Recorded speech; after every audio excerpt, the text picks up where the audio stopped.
Chronic prostatitis एक ऐसी जटिल बीमारी है कि इस पे एक ही तरीके की मेडिसिन सारे मरीजों पे काम नहीं करती। रिसेंटली ये देखा गया है कि क्रॉनिक पेल्विक पेन सिंड्रोम वाले पेशेंट्स से 10% पेशेंट्स में करीब करीब हार्ट अटैक आने का रिस्क होता है।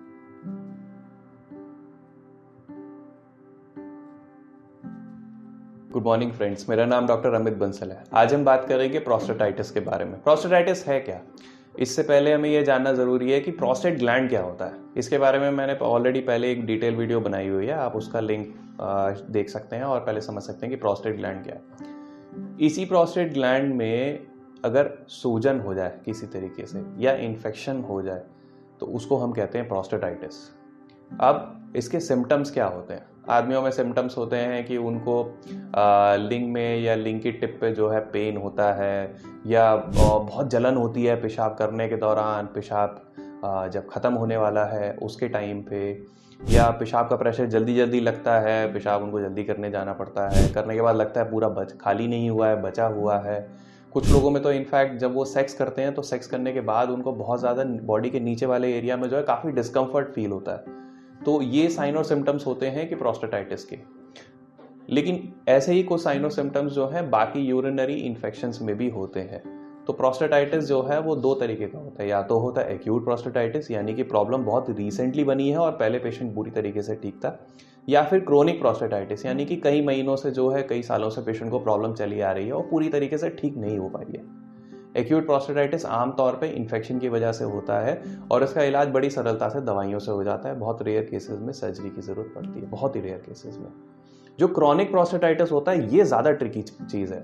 आप समझ ही रहे होंगे, अगर किसी पेशेंट को महीनों से ये प्रॉब्लम चली आ रही है, सालों से ये प्रॉब्लम चली आ रही है, तो इसका मतलब इससे दो निष्कर्ष निकलते हैं। एक तो अभी तक इसका कारण पकड़ में नहीं आया, दूसरा इसका कोई जो है फुल प्रूफ इलाज अभी तक नहीं मिला। प्रोस्टेटाइटिस, क्रोनिक प्रोस्टेटाइटिस खासकर एक ऐसी ही प्रॉब्लम है। क्रोनिक प्रोस्टेटाइटिस में किसी तरीके से सूजन बैठ जाती है, हर बार इन्फेक्शन नहीं होता। आप देखोगे क्रोनिक प्रोस्टेटाइटिस के मरीज अगर ये वीडियो देख रहे हैं तो वो बहुत आसानी से इस चीज़ को जो है समझ पाएंगे कि अक्सर जो है डॉक्टर जो मोस्ट कॉमन जो टेस्ट कराते हैं, जो स्पेशलाइज टेस्ट कराते हैं, जैसे हम लोग भी कराते हैं, तो मैक्सिमम केसेस में एक्चुअली कुछ भी निकल के नहीं आता है। सारे टेस्ट पेशेंट के नॉर्मल होते हैं। साइंटिफिक लिटरेचर ये कहता है कि chronic prostatitis is a diagnosis of exclusion, मतलब कि उन सारे साइंस और सिम्टम्स, यानी वो सारी जो मरीज को प्रॉब्लम हो रही है उससे रिलेटेड आप जितने टेस्ट ज़रूरी हैं वो कराओ।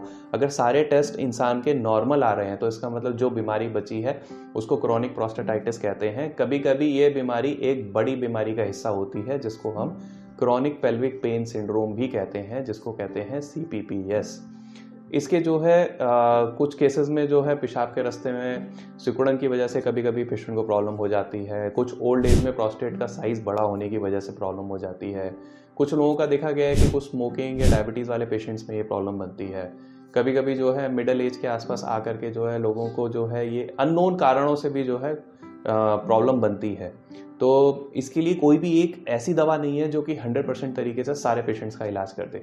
समझने के लिए आपको पता है कि जैसे आपके घर में किसी को भी बुखार होता है, आप पैरासीटामोल की गोली एक बार आप खाते हो, बुखार ठीक हो जाता है, यानी कि पैरासीटामोल की गोली किसी भी तरीके के बुखार में काम कर रही है। लेकिन क्रॉनिक प्रोस्टेटाइटिस एक ऐसी जटिल बीमारी है कि इस पे एक ही तरीके की मेडिसिन सारे मरीजों पे काम नहीं करती।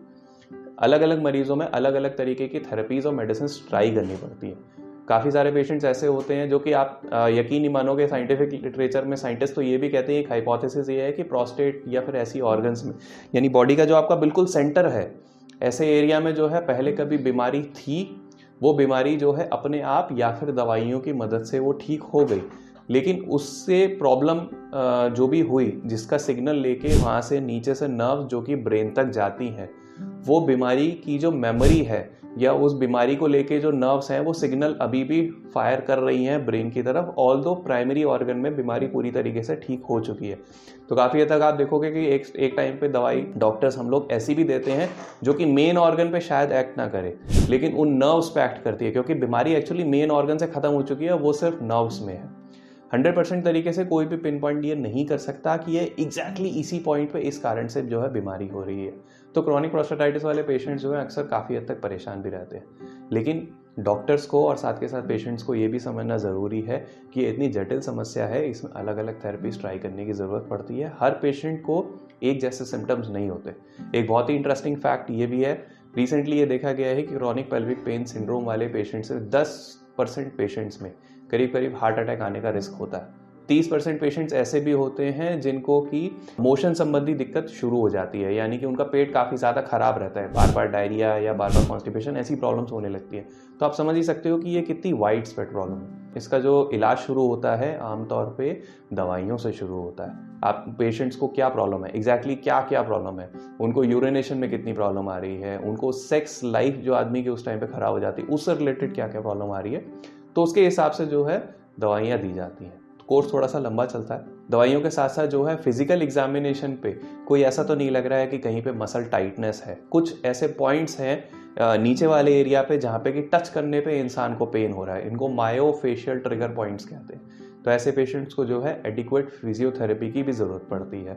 जिनको क्रॉनिक प्रोस्टेटाइटिस या प्रोस्टेटाइटिस पेशेंट्स को पेन बहुत ज़्यादा है, ऐसे पेशेंट्स को शॉकवेव थेरेपी से भी काफ़ी अच्छा जो है इलाज मिलता है। तो ये समस्या बहुत जटिल है, इसका इलाज भी उतना ही जटिल है, लेकिन हर स्टेप पे पेशेंट की ज़रूरत के हिसाब से इलाज अवेलेबल होता है।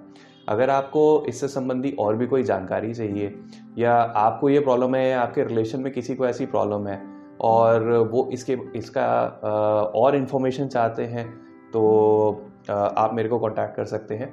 Thank you.